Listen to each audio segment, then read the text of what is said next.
Assalamu alaikum. I all hope you are fit and fine. I'm also fine by the grace of Almighty Allah. Thank you so much for joining with me.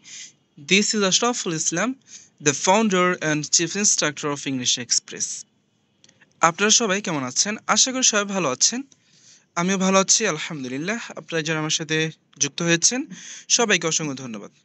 আপনারা যারা YouTube বা Facebook থেকে আমার ভিডিওটি play করেছেন তাদেরকেও ধন্যবাদ।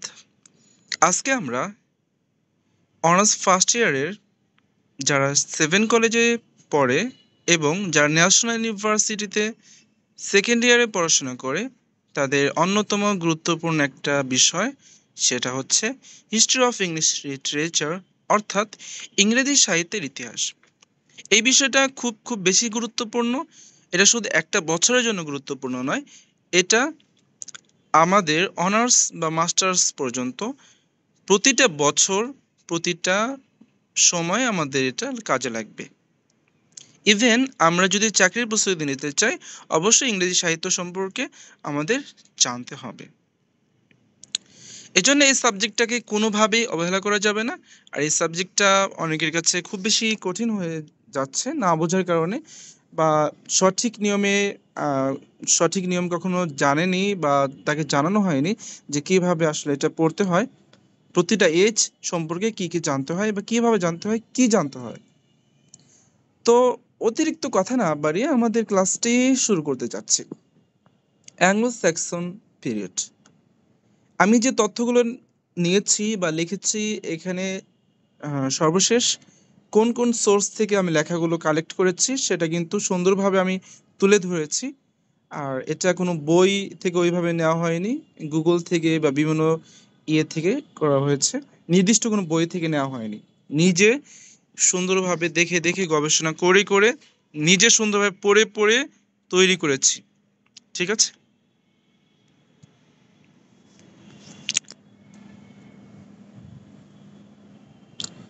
The Anglo-Saxon period is the earliest period in the history of English literature. অর্থাৎ অ্যাংলো স্যাক্সন পিরিয়ড যেটা, এটা হচ্ছে ইংরেজি সাহিত্যের সবচেয়ে প্রাচীন যুগ। It started in 449 AD and ended in 1066 AD. এটা শুরু হয়েছিল 449 শতাব্দীতে এবং এটা শেষ হয়েছে 1066 শতাব্দীতে। বিভিন্ন বইয়ে বিভিন্ন ধরনের তথ্য দেওয়া আছে, তবে অধিকাংশ যারা ইংরেজি সাহিত্য নিয়ে গবেষণা করে তাদের মতে 449, অনেক বইয়ে 450 দেওয়া আছে। When the Normans invaded England, যখন নরমানরা ইংল্যান্ডে আক্রমণ করেছিল। Historical background. After the Romans left Britain, রোমানদের ব্রিটেন ত্যাগ করার পর three Germanic tribes, Angles, Saxons and Jutes, জার্মানির তিনটি গোত্র অ্যাঙ্গলস, স্যাক্সন এবং Jutes came from Northern Europe and settled in England. তারা নর্দার্ন ইউরোপ থেকে আসে এবং ইংল্যান্ডে স্থায়ীভাবে বসবাস শুরু করে। The word England comes from Angleland. এই যে ইংল্যান্ড যে শব্দটা, ইংল্যান্ড নামকরণ কিভাবে হয়েছে? অ্যাঙ্গলল্যান্ড শব্দ থেকে ইংল্যান্ডটা নামকরণ করা হয়েছে। অর্থাৎ এই যে অ্যাঙ্গলস যে জাতি ছিল, সেই জাতির নামানুসারে এই অ্যাঙ্গলল্যান্ড, এটার অনুসারেই তাদের এই যে ইংল্যান্ড নামটা নামকরণ করা হয়েছে। These tribes brought their own language and culture. এই যে জাতিগুলো ছিল, এই জাতিগুলো তাদের নিজস্ব ভাষা এবং সংস্কৃতি নিয়ে এসেছিল, which later became Old English, যেটা পরবর্তীতে পুরান ইংরেজি অর্থাৎ ওল্ড ইংলিশে রূপ নেয়। আচ্ছা, একটু এইটুকু সামারি বলছি। অর্থাৎ রোমানরা ব্রিটেন ত্যাগ করার পর জার্মানি থেকে ৩টি জাতি গোষ্ঠী এসেছিল, তার অ্যাঙ্গল, স্যাক্সন এবং জুটস নামে। তারা ইংল্যান্ডে স্থায়ীভাবে বসবাস শুরু করে এবং ইংল্যান্ড যে শব্দটা, এই নামটা হচ্ছে অ্যাঙ্গল ল্যান্ড থেকে এসেছে। আর এখানে তাদের যে ৩টা গোত্র থেকে যে এসেছিল, তারা এখানে তাদের নিজস্ব ভাষা সংস্কৃতি নিয়ে আসে এবং পরবর্তীতে সেটা ওল্ড ইংলিশে জায়গা করে নেয়, স্থান করে নেয়। আচ্ছা, রিলিজন অ্যান্ড বিলিফ। এই সময় রিলিজন, ধর্ম বা বিশ্বাস কি ছিল? At first the Anglo Saxons were pagans who believed in many gods. প্রথমত এই যে অ্যাংলো স্যাক্সন যারা ছিল তারা হচ্ছে প্যাগনে বিশ্বাসী ছিল, যারা বিভিন্ন মানে অনেক স্রষ্টায় বিশ্বাসী ছিল। Later Christianity spread in England. পরবর্তীতে খ্রিস্টানিটি অর্থাৎ খ্রিস্টান ধর্ম ইংল্যান্ডে বিস্তার লাভ করে, specially after the arrival of S T Augustan Augustine in 597 AD. অর্থাৎ অগাস্টিনের যে সেখানে এসেছিল, সেই সময়ের পরবর্তীতে খ্রিস্টানিটি অর্থাৎ খ্রিস্টান ধর্ম সেখানে পালন করা শুরু হয়। Religion began to influence the themes and tone of literature during this time. এর যে রিলিজিয়ন অর্থাৎ ধর্ম হচ্ছে আহ, সাহিত্যের ক্ষেত্রে influence the themes and tones of literature during this time. এই সময় হচ্ছে ধর্ম সাহিত্যের ক্ষেত্রে দারুণ প্রভাব ফেলতো এবং ধর্ম নিয়ে সাহিত্য রচনা করা হতো। ল্যাঙ্গুয়েজ অ্যান্ড লিটারেচার মানে এই যে ভাষা এবং সাহিত্য কী ছিল সেটা এখানে সুন্দরভাবে উপস্থাপন করা হয়েছে। The language was old English. এই সময়ের ভাষা ছিল ওল্ড ইংলিশের, which is very different from the English we speak today. আমরা বর্তমানে যে ইংরেজি ভাষা ব্যবহার করে থাকি সেটার থেকে সেটা ভিন্ন রকম ছিল। Most literature was oral. People memorized and recited stories and poems. অধিকাংশ যে সাহিত্য ছিল সেটা মৌখিক সাহিত্য ছিল, অর্থাৎ মুখে মুখে সেটা বলা হতো এবং people memorised and recited stories and poems, লোকেরা সেটা মুখস্থ করত এবং সেটা আবৃত্তি করত। Poems had a strong rhythm and used alliteration. এই যে কবিতাগুলো ছিল সেটার শক্তিশালী একটা ছন্দ ছিল এবং সেক্ষেত্রে অ্যালিটারেশন ব্যবহার হতো। অ্যালিটারেশনটা কি? Repeating beginning sounds. অ্যালিটারেশন হচ্ছে প্রতিটা সেন্টেন্সের কবিতার প্রতিটা লাইনে শুরু হতো একই টাইপের সাউন্ডস দ্বারা, একই টাইপের লেটার দ্বারা। হিরোইক পোয়েট্রি ওয়াজ কমন। হিরোইক যে এই যে সাহসিকতার যে কবিতা, সাহসিক কবিতা হচ্ছে খুবই একটা কমন বিষয় ছিল। Focusing on bravery, loyalty and battles. এখানে সাহস, আনুগত্য এবং যুদ্ধ নিয়েই সবসময় বেশি কবিতা লেখা হতো।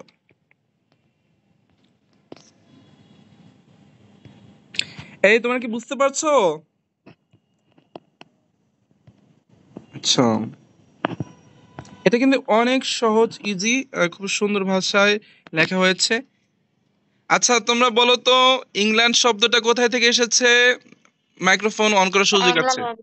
হ্যাঁ, আচ্ছা। Famous literary works. এই সময়ের বিখ্যাত যে কাব্য বা সাহিত্য কি কি ছিল? The most important work of this time is Beowulf. এই সময়ের বিখ্যাত যে কাজ বা কর্ম সেটা হচ্ছে Beowulf, the oldest surviving epic poem in English literature. এটা হচ্ছে ইংরেজি সাহিত্যের, হ্যাঁ, সার্ভাইভিং ইপিক পোয়েম, এটা স্থান করে নিয়েছিল মহাকাব্য হিসাবে। ইংরেজি সাহিত্যের সবচেয়ে প্রাচীন মহাকাব্য হিসাবে বেউফটা জায়গা করে নিয়েছিল। It tells the story of a brave warrior. এটা একজন সাহসী যোদ্ধাকে নিয়ে বলা হয়েছিল বা এটা একটা সাহসী যোদ্ধার গল্প। Beowulf who first monsters like Grendel and a dragon. এই যে বেউলফ যে সাহসী যোদ্ধা ছিল সে হচ্ছে monster, the Grendel and a dragon. Dragon এবং গ্রেন্ডেলের মতো দৈত্য বা দানবের সাথে সে যুদ্ধ করেছিল। Other well known poems include. এছাড়া অন্য যে বিখ্যাত কবিতা সেগুলো হচ্ছে the Seafarer, the Wanderer, the dream of the Rood. এই চারটা জিনিস অবশ্যই তোমরা মনে রাখবা যে বিখ্যাত কি কি ছিল। বেওলফ ছিল সবচেয়ে বিখ্যাত, এছাড়া ছিল seafarer, wanderer and the dream of the rood. Notable works. Most Anglo-Saxon writers are anonymous. অধিকাংশ অ্যাংলো-স্যাক্সনের যে কবি ছিল বা লেখক ছিল তারা হচ্ছে নামহীন ছিল, মানে তাদের নাম জানা যায়নি। টু নোন আর্লি খ্রিস্টান পোয়েটস আর, তাদের মধ্যে থেকে বিখ্যাত দুইজন খ্রিস্টান কবি ছিল, তার হচ্ছে Caedmon and Cynewulf. Okay, common themes, heroism and bravery in battle. এই যে যুদ্ধে যে সাহসিকতা এবং যোদ্ধা, এই বিষয়ই হচ্ছে একটা কমন থিম ছিল। নায়ক এবং সাহসিকতার যে যুদ্ধে যে নায়ক এবং সাহসিকতা, সেটাই হচ্ছে কমন থিম ছিল। Loyalty to one's king and tribe, মানে নিজের রাজা, মানে নিজেদের রাজা এবং গোত্রের প্রতি আনুগত্য। লয়্যালটি মানে হচ্ছে আনুগত্য।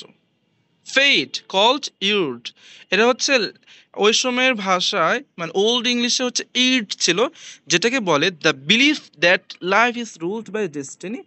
এটা তারা বিশ্বাস করতো যে ভাগ্য হচ্ছে, তারা ভাগ্যের উপর বিশ্বাস করতো। Okay, religious faith specially after Christianity arrived, অর্থাৎ তাদের হচ্ছে ধর্মীয় বিশ্বাস ছিল, স্পেশালি যখন খ্রিস্টানিটি সেখানে স্থান করে নেয় বা আগমন করে। Significance, Anglo Saxon literature is the foundation of English literature tradition. এটা হচ্ছে অ্যাংলো স্যাক্সন যে লিটারেচার বা সাহিত্য, এটা ইংরেজি সাহিত্যের মূল ভিত্তি, বা এটা কি একদম শুরুর দিক, মূল ভিত্তি বলা যায়, এটা ভিত্তি। ইট reflects the values, beliefs and lifestyle of early English people. এটা হচ্ছে আহ, খুব প্রাচীন যারা ইংরেজি ভাষাভাষী লোক ছিল, ইংরেজির যারা লোক ছিল, তাদের বিলিফস, তাদের বিশ্বাস, ভ্যালুস, মূল্য, লাইফস্টাইল, তাদের জীবনযাপন কেমন ছিল, সেটাই এখানে বর্ণনা করা হয়। It shaped the future of English poetry and storytelling. এটা হচ্ছে পরবর্তী জীবনের, মানে পরবর্তীতে কবিতা এবং স্টোরি টেলিং এবং গল্প বলার যে বিষয় ছিল, সেটা এটা ভিত্তি ছিল।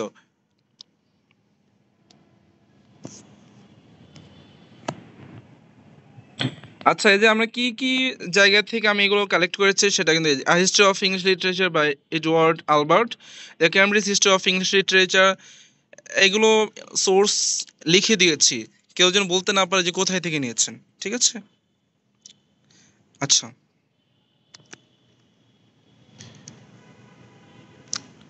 আচ্ছা, এখানে আমি কিন্তু কি করেছি, ইংরেজি দিয়েছিলাম, এর পাশাপাশি বাংলাটাও দিয়েছি। যদি কেউ বাংলা পড়ে ধারণা নিতে চাও, সেক্ষেত্রে বাংলা পড়ে তোমরা ধারণা নিবে। আমি বাংলা আলোচনা করছি না, যেহেতু আমি ইংরেজিটাই বলে দিয়েছি।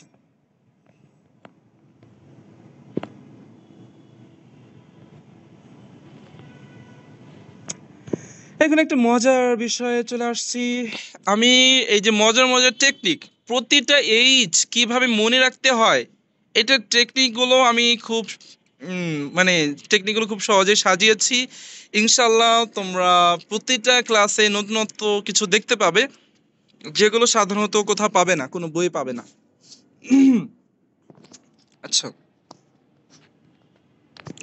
Anglo Saxon Anglo Saxon age সহজে মনে রাখার জন্য নিচে একটি মজার টেকনিক, নিমোনিক রাইম ও তথ্য উপস্থাপন করা হলো। Mnemonic rhyme, brave Beowulf fires fierce fate. এটা সবাই বলো, brave Beowulf fires fierce fate. সবাই একটু আমার সাথে বলো তো একসাথে, বলো সবাই, সবাই মাইক্রোফোন অন করো। সবাইকে মাইক্রোফোন অন করতে বলেছি, মিনিমাম 5 জন। কেউ নাই? Brave হ্যাঁ Beowulf বলো, brave fights Beowulf fires fires fate. Fierce fate. সবাই বলো, brave Beowulf fires fierce fate. Brave Beowulf fights fierce fate. আচ্ছা, দেখো, ব্রেভ, ব্রেভ হচ্ছে সাহসী, অ্যাংলো স্যাক্সনস, মানে অ্যাংলো স্যাক্সন যারা ছিল তারা কিন্তু সাহসী ছিল। বেওলফ এই যুগের সবচেয়ে বিখ্যাত কাব্য। বেওলফ ছিল কি এই যুগের বিখ্যাত কাব্য। ফাইটস হচ্ছে যুদ্ধ বীরত্ব এই যুগের মূল থিম। ফাইটস মানে যুদ্ধ এবং বীরত্ব কি এই যুগের মূল থিম। ফিয়ার্স ভয়ঙ্কর শত্রু দত্ত প্রভৃতি। ফেট নিয়তি ও ভাগ্য important and in Anglo Saxon beliefs. Bangla ছন্দে যদি করো তাহলে বেউলফের সাহসিকতা, নিয়তির সঙ্গে যুদ্ধ ছিল সাচ্চা। বেউলফ এই যুগের প্রধান মহাকাব্য। সাহসিকতা বীরত্ব অ্যাংলো স্যাক্সন সাহিত্যের মূল বিষয়।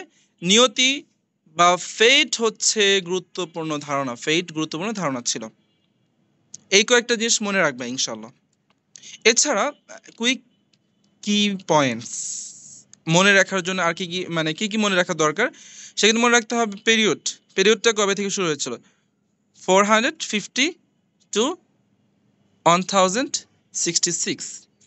কিন্তু তারা আসা শুরু করেছিল কবে? তারা আসা শুরু করেছিল হচ্ছে 449 শতাব্দীতে, কিন্তু এটা শুরু হয় মানে সাহিত্য শুরু হয় হচ্ছে 450 শতাব্দীতে। ল্যাঙ্গুয়েজ হচ্ছে ওল্ড ইংলিশে ছিল। থিম ছিল heroism or religion fate. Main work মানে সবচেয়ে প্রধান কাজ ছিল হচ্ছে Beowulf. Other works the Seafarer, the Wanderer, the dream of the Rood. Religion শুরুতে প্যাগন বিলিফ এবং পরবর্তীতে কি ছিল ক্রিশ্চিয়ানিটি। এই টেকনিকটি দিয়ে অ্যাংলো স্যাক্সন যুগের বৈশিষ্ট্য সাহিত্য সহজে মনে রাখা যায়। লামিয়া, তোমারে কি এখানে দাগ দিতে বলছি?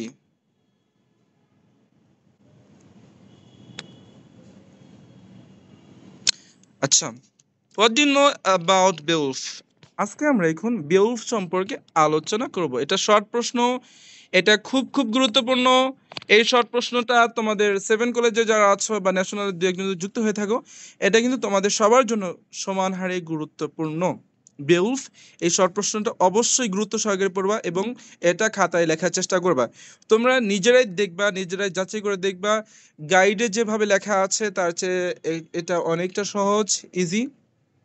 দেখলেই বুঝতে পারবা। তোমরা গাইডেরটা পড়বে একবার এবং আমারটা একবার পড়বা।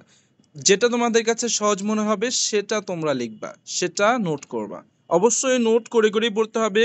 History of English literature note করে করে না পড়লে কিন্তু পরীক্ষায় ভালো লিখতে পারবা না। ঠিক আছে? বেউলফ ইজ, ভাইয়া, একটা প্রশ্ন ছিল। অবশ্যই শর্ট নোট হিসেবে লিখবে। হ্যাঁ বলো। ভাইয়া, কোন গাইড কিনলে ভালো হবে? এই মুহূর্তে আমি কোনো হিস্ট্রির জন্য। গাইডের কথা আমি ক্লাসে বলবো না। এই ক্লাসটা রেকর্ড হচ্ছে। তো আমি কোনো পাবলিকেশনের ব্র্যান্ড অ্যাম্বাসেডর না, কোনো পাবলিকেশন ব্র্যান্ডিং করবো না, আমি ইনবক্সে বলে দিব। ঠিক আপাতত আছে ভাইয়া। কিছু বলছি না, থাক। তবে আমি যেভাবে নোট তৈরি করছি, যারা থাকবে আমার সাথে কোনো গাইডের প্রয়োজন হবে না। তবে গাইড অবশ্যই কেনা ভালো, যাচাই করে একটা সুযোগ থাকে অবশ্যই। আচ্ছা, তোমরা লেকচার বা সেট পাবলিকেশন যেটা তোমাদের কাছে পছন্দ হয়, তোমরা লাইব্রেরিতে যাবে, লাইব্রেরিতে বই দেখবা, একটু পড়ে দেখবা কোনটা তোমার কাছে সহজ হয়। যেটা তোমার কাছে সহজ মনে হয় সেটাই কিনবা। আমি নির্দিষ্ট এই মুহূর্তে বলছি না। Beowulf is an old English epic poem that tells the story of a great hero named Beowulf. এটা হচ্ছে একটা মহাকাব্য, ইংরেজি সাহিত্যের প্রাচীন যুগের একটা মহাকাব্য, যেটা হচ্ছে একটা সাহসী বা নায়ক, হ্যাঁ মহানায়ক বা নায়ককে নিয়ে লেখা হয়েছিল। বেউলফ, যার নাম ছিল বেউলফ। It is set in Scandinavia and describes the battles he fights to protect people from tribes monsters. এইটা হচ্ছে স্ক্যান্ডিনেভিয়া একটা অঞ্চল ছিল, সেখানে এটা করা হয়েছিল এবং এখানে ডেসক্রাইব করা হচ্ছে, বর্ণনা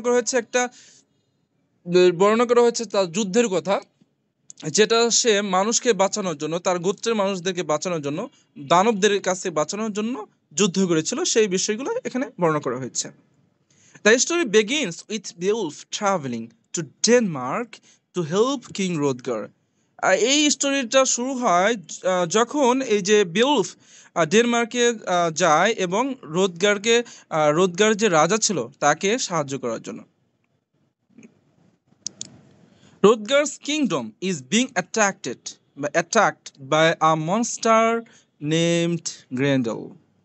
এই রোদগার যে রাজত্ব ছিল এখানে একটা গ্রেন্ডেল মানে দানব গ্রেন্ডেল নামের এক দানব হচ্ছে আক্রমণ করে হু টেরোরাইজেস দ্য পিপল যে হচ্ছে মানুষকে হচ্ছে ভয় দেখাতো Beowulf fights Grendel and defeats him using his bare hands Beowulf হচ্ছে এই গ্যান্ডেলের সাথে যুদ্ধ করে এবং তার সাথে খালি হাতে তার সাথে জয় লাভ করে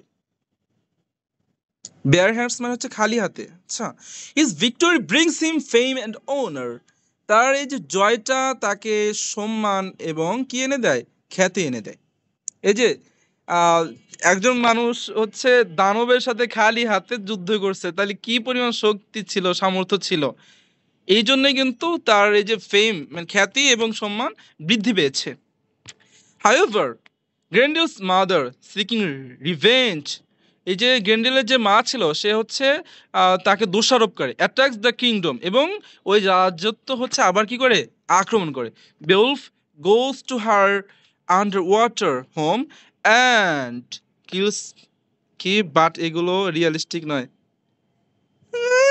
তাই কি হয়েছে home and kills her too সে হচ্ছে goes to her underwater home মানে পানির নিচে যে তার বাড়ি রয়েছে সেখানে যায় এবং তাকে কি করে তাকে হত্যা করে Beowulf then goes home to Geatland and becomes the king of the Geats এরপর হচ্ছে বেওফ হচ্ছে বাড়িতে যায় গেটল্যান্ডে তার যে বাড়ি ছিল সেখানে যায় এবং সেখানকার রাজা হয় after his peaceful reign of over 15 years অর্থাৎ 50 বছর শান্তিপূর্ণভাবে শাসন করার পর when a dragon starts attacking his kingdom যখন একটা ড্রাগন হচ্ছে নাম ছিল স্টার অ্যাটাকিং হিজ কিংডম যখন তার মানে রাজত্ব যাচ্ছে এখানে আক্রমণ করে বেউলফ দোল্ড মানে বেউলফ যে ছিল যদিও সে একদম বয়স্ক বৃদ্ধ ডিসাইডস টু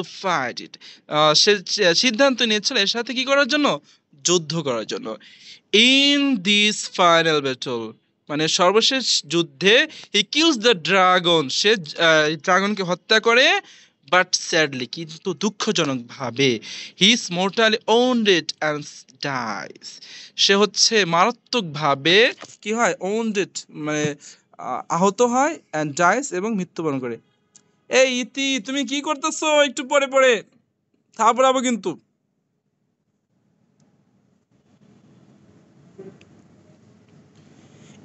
কই আচ্ছা Beowulf is a story about courage এটা একটা সাহসিকতার নতুন নতুন না ওরা আমার ডিপার্টমেন্টের ছোট বোন লয়্যালটি অ্যান্ড হিরোইজম উস্তারি আনুগত্য এবং হিরোইজম এই যে নায়ক যে হ্যাঁ সেটার বিষয়ে গল্প আর কি it shows that true heroes are brave strong and willing to sacrifice for others মানে এটা দেখায় যে সত্যিকারের যারা নায়ক সত্যিকারের যারা মহানায়ক তার হচ্ছে সাহসী শক্তিশালী এবং অন্যের জন্য হ্যাঁ স্যাক্রিফাইস বিসর্জন দেওয়ার জন্য মানে বিসর্জন দিতে চায় অন্যের জন্য নিজেদের জীবন বিসর্জন দিতে চায় বা আত্মত্যাগ করতে চায় The poem also emphasizes the importance of leaving a legacy and being remembered for good deeds. এটা আরো বর্ণনা করে যে একটা মানুষ যখন ত্যাগ করবে কিছু রেখে যাওয়া হ্যাঁ কিছু রেখে যাওয়া এবং ভালো কিছু কাজ করা যেটার মাধ্যমে সে স্মরণীয় হয়ে থাকবে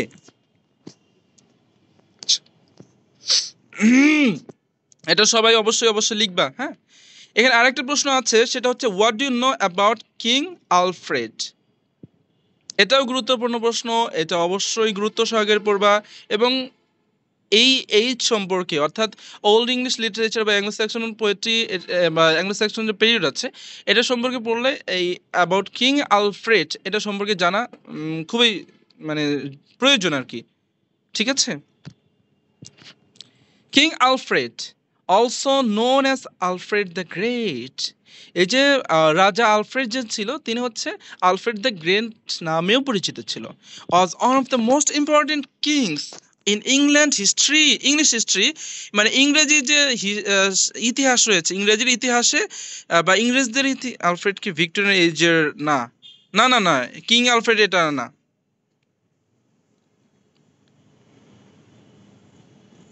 ঠিক আছে, ইংরেজদের ইতিহাসে কিং আলফ্রেড হচ্ছে খুবই গুরুত্বপূর্ণ একজন রাজা ছিল। He ruled the kingdom of Wessex from 870 on to 899। Okay, সে 871 থেকে 899 সাল পর্যন্ত কিংডম ওয়েসেক্সের যে রাজত্ব আছে সেখানে শাসন করেছিল। At a time when England was attacked by the Vikings, যখন ইংল্যান্ড ভাইকিংস দ্বারা আক্রান্ত হয়, Alfred showed great courage and leadership. Alfred হচ্ছে তার মহৎ সাহসিকতা এবং তার যে লিডারশিপ আছে, হ্যাঁ, সে যে লিড করতে পারে এটার দেখিয়েছেন। He fought bravely to protect his people and his kingdom. সে হচ্ছে তার রাজত্ব এবং জনগণকে বাঁচানোর জন্য সাহসিকতার সাথে যুদ্ধ করে। But Alfred was not only a warrior king. Alfred শুধুমাত্র যোদ্ধা রাজা ছিল না। He loved learning and wanted his people to be educated. সে শিখতে পছন্দ করতো বা পড়তে পছন্দ করত এবং সে চাইতো তার জনগণ যেন শিক্ষিত হয়। He believed that knowledge could make a nation stronger. সে বিশ্বাস করত যে knowledge could make a nation stronger. শিক্ষাই বা জ্ঞানই হচ্ছে একটা জাতিকে শক্তিশালী করতে পারে। So he started translating important Latin books into English so that common people could read them. সুতরাং সে হচ্ছে ল্যাটিন যে বইগুলো রয়েছিল সেই বইগুলো হচ্ছে ইংরেজিতে ট্রান্সলেট করা শুরু করে। সরি, তিনি আলফ্রেড টেনিসন, বাট কনফিউজড হয়ে গেছে। হ্যাঁ, আলফ্রেড টেনিসন তিনি হচ্ছে একজন কবি আর এ হচ্ছে একজন রাজা। রাজা আর কবি দুইটা ভিন্ন। He also set up schools and worked to improve the laws of the country. এবং সে হচ্ছে নির্মাণ করে এবং স্কুল প্রতিষ্ঠা করে। তাছাড়া সে ন্যায় বিচার প্রতিষ্ঠার জন্য এই যে আইন শাস্ত্র যে আছে এইটা হচ্ছে তার দেশে প্রচলন করে। One of his greatest achievements was helping to unite different parts of England. তার যে অ্যাচিভমেন্টগুলো আছে তার মধ্যে গুরুত্বপূর্ণ উল্লেখযোগ্য অর্জন হচ্ছে সে ইংল্যান্ডকে ভাগাভাগি হওয়ার হাত থেকে সাহায্য করেছিল। অর্থাৎ ইংল্যান্ডের যে পার্ট মানে একদম ভেঙে যেন না যায় সেটাকে সে সহযোগিতা করেছিল একত্রে রাখতে। That's why many people call him the father of the English nation. এই জন্য অনেক মানুষ তাকে ইংরেজদের জনক বলে। হ্যাঁ, ইংরেজ জাতির জনক বলে থাকে। He also made sure that justice was served fairly and tried to make his kingdom peaceful and strong. সে এটা নিশ্চিত করেছিল যে ন্যায় বিচার একদম সঠিকভাবে হওয়া উচিত এবং সে চেষ্টা করেছিল শান্তিপূর্ণ এবং শক্তিশালীভাবে তার রাজত্ব প্রতিষ্ঠা করার চেষ্টা করেছিল। রাজ্য শাসন করত শান্তিপূর্ণভাবে এবং শক্তিশালীভাবে। আচ্ছা, এরপরে গুরুত্বপূর্ণ প্রশ্ন সেটা হচ্ছে আর কিছু একটুই আছে।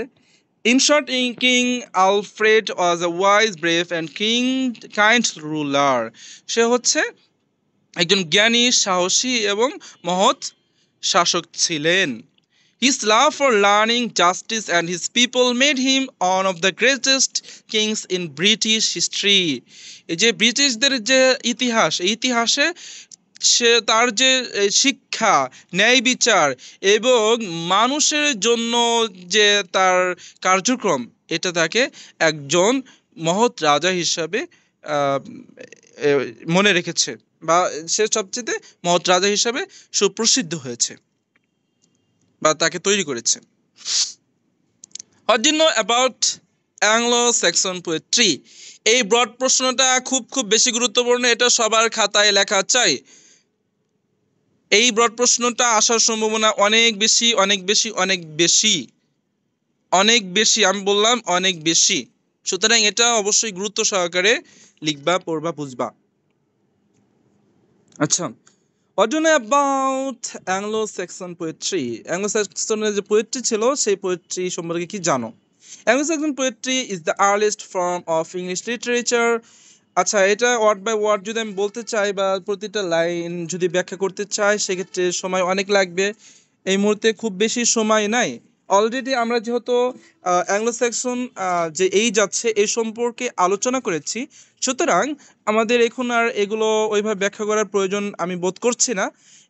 তাছাড়াও এর নিচে হচ্ছে আমি অর্থ দিয়েছি, হ্যাঁ, কোনো কিছু বুঝতে অসুবিধা হলে সাথে সাথে অর্থ দেখে নিবা। আমি অর্থ দিয়েছি, আমি এখন জাস্ট হচ্ছে রিডিং পড়বো। দেখো, তারপরে কোনো লাইন বুঝতে অসুবিধা হলে বা কোনো লাইন যদি তোমরা বুঝতে চাও তাহলে বলবা ভাইয়া এই লাইনটি একটু অর্থটা বলে দেন। আমি ধীরে ধীরে ইংরেজি উচ্চারণ করছি, ঠিক আছে? সময় খুব কম, কি বলো তোমরা? ঠিক আছে, অর্থ কিন্তু নিচে দেওয়া হয়েছে, যেটা অর্থ বুঝবে না তোমরা দেখে দেখেই করবা।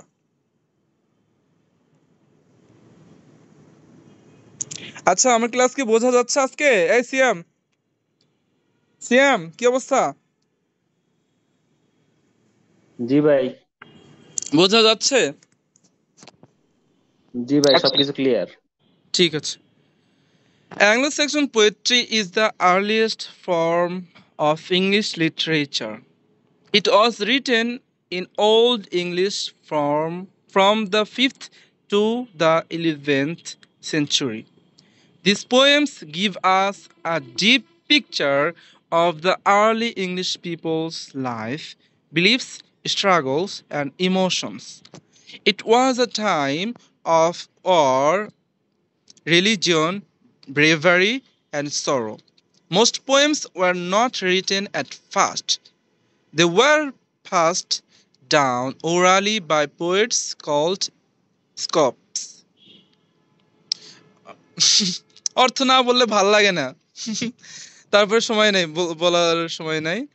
হ্যাঁ, মানে এই লিটারেচারটা হচ্ছে 500 শতাব্দী থেকে 1100 শতাব্দীর মধ্যে লেখা হয়েছিল এবং ওই সময়ের যে বিশ্বাস, জীবনযাপন, তাদের যে সংগ্রাম, তাদের যে আবেগ অনুভূতি সেইগুলো নিয়ে লেখা হয়েছিল এবং এগুলো হচ্ছে সাধারণত মানুষের মুখে মুখে মুখে মুখে বা মৌখিক কাব্য ছিল এবং তাদেরকে যারা এই মৌখিকভাবে এগুলো বলতো বা আবৃত্তি করতো তাদেরকে স্কোপ বলা হতো।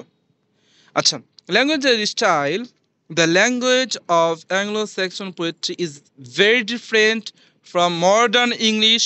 It was rich in alliteration, semi-starting sounds in ors, and keenings, poetic expressions like well wrote for the sea. Instead of rhyme, poets used a strong rhythm to make the lines musical and memorable. These poems were serious in tone and often full of wisdom and sorrow and reflections on life and death. Types of poems. There were two main types of Anglo-Saxon poetry: heroic poetry. These poems focused on the bravery and battles of warriors. The most famous example is Beowulf, an epic poem that tells the story of a brave hero fighting monsters like Grendel and a dragon. It celebrates strength, courage, honor, and loyalty. আমরা যে আলোচনা করেছি ওই আলোচনাগুলোই এই প্রশ্নের ভিতরে অনেক চলে আসবে, সুতরাং বুঝতে খুব বেশি অসুবিধা হওয়ার কথা না। তারপর অসুবিধা হলে সেক্ষেত্রে নিচে অর্থ দেওয়া আছে, অর্থ দেখে নিবা। Religious poetry. These poems were based on Christian beliefs. They spoke about God, sin, faith, and stories from the Bible. The Dream of the Rood is a famous religious poem where the cross tells the story of Christ's crucifixion. Main themes. The common themes of Anglo-Saxon poetry include bravery and heroism, loyalty to the king and country, fate called Yrd, and death, loneliness and exile, faith in God in later poems. These themes reflect the harsh lives people lived and their strength in facing difficulties. Important poets and poems. Beowulf, the greatest heroic poem, Anonymous, the seafarer, about a lonely sailor's heart life and spiritual thoughts. The Wanderer tells the sorrow of a warrior in exile. Kidmon, the first known English poet, wrote religious verses. Kinulf, থিমগুলোকে answer include করতে হবে, সবগুলো এভাবেই। An early Christian poet whose works reflect deep faith special features. Use of alliteration, not rhyme, rich kennings to create poetic beauty, oral tradition passed down by scopes, blend of pagan and Christian values, emotional, thoughtful, and rhythmic in nature. Anglo-Saxon poetry is the root of English literature. Though it is very old, it still feels strong and full of emotion. These poems teach us about bravery, sadness, and faith in human life. The language of the poems may look simple, but the meanings are deep.